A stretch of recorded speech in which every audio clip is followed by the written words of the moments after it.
gideyim. Hasretimi başıma alayım,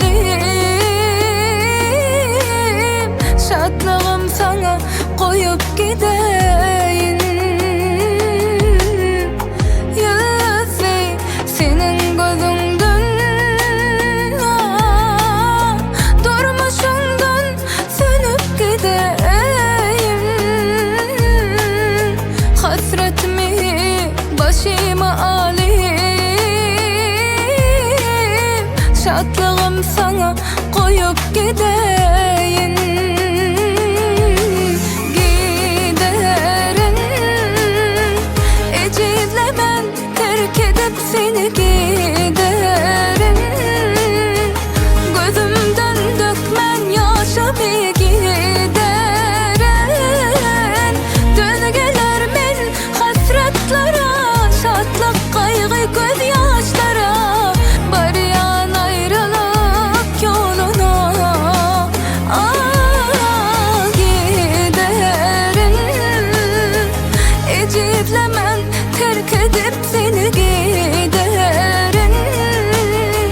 Gözümden dökmen yaşamı giderim. Döngeler men hasretlara, şatlık kaygı gözyaşlara. Barayan ayrılık yoluna,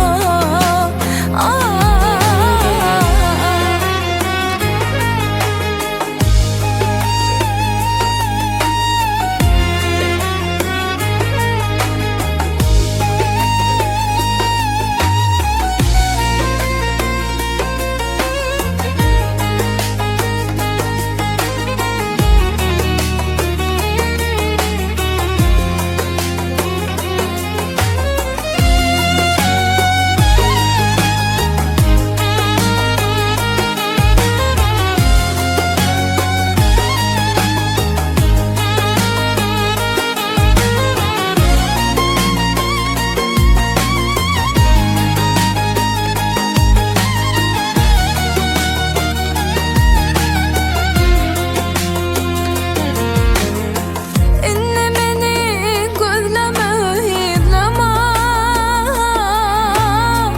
Ökünüp bakma izine.